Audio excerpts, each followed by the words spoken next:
বহুকেইজনে মোক নিযুক্তিৰ বিষয়ে সুধি আছে সকলোৱে জানে যে ডাইৰেক্টৰেট অফ হেল্থ সাৰ্ভিস আৰু ডাইৰেক্টৰেট অফ মেডিকেল এডুকেশ্যন অৰ্থাৎ স্বাস্থ্য বিভাগৰ নিযুক্তিসমূহ আমি 22 তাৰিখে দিম কিন্তু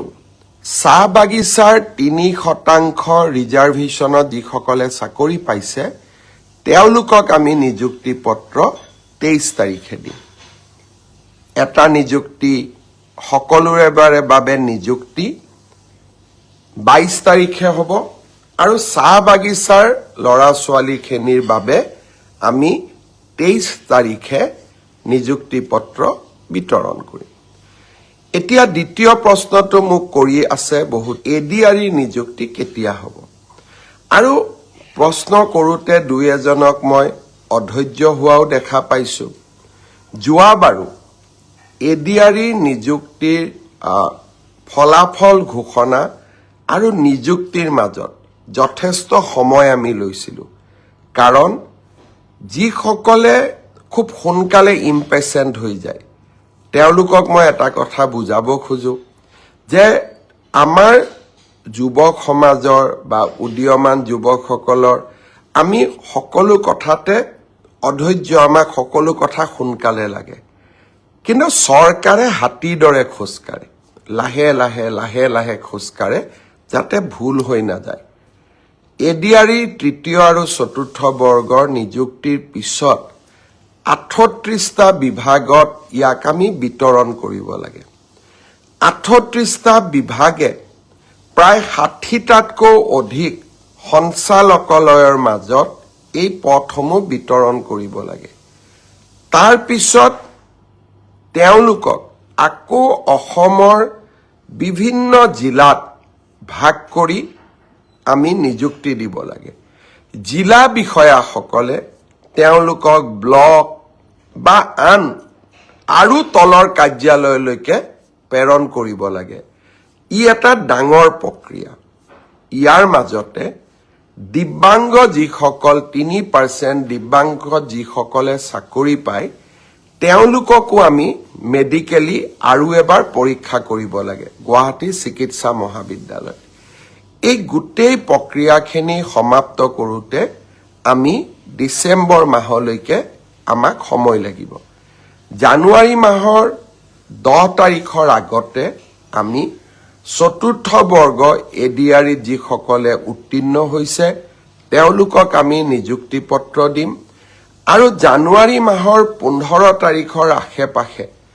তৃতীয় বৰ্গত যিসকলে উত্তীৰ্ণ হৈছে তেওঁলোকক আমি নিযুক্তি পত্ৰ বিতৰণ কৰিম ইয়াৰ পিছত আৰু কেইটামান বিভাগৰ নিযুক্তি পত্ৰ আছে ইঞ্জিনিয়াৰৰ নিযুক্তি পত্ৰ আছে এগ্ৰিকালচাৰ ডিপাৰ্টমেন্টৰ নিযুক্তি পত্ৰ আছে আৰু বহুখিনি বিভাগীয় নিযুক্তি পত্ৰ আমাৰ সন্মুখত আছে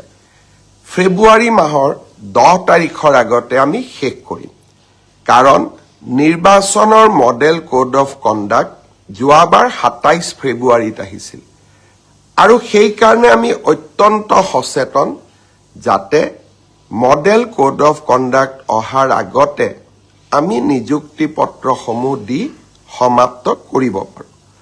সৰ্বশিক্ষা অভিযানৰ যিসকল শিক্ষক স্পেচিয়েল ৰিক্ৰুটমেন্ট ড্ৰাইভৰ জৰিয়তে চৰকাৰলৈ আহিব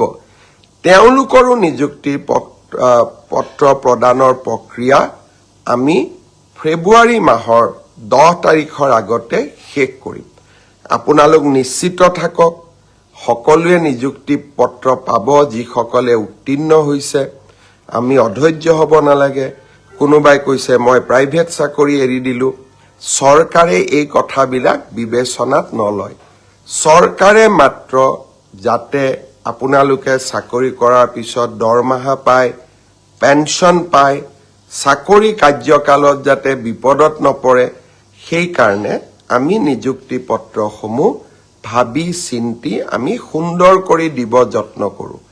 আৰু অকনমান ভাল কৰি দি থকাৰ কাৰণে যোৱা 5টা বছৰত মোৰ চৰকাৰৰ দিনত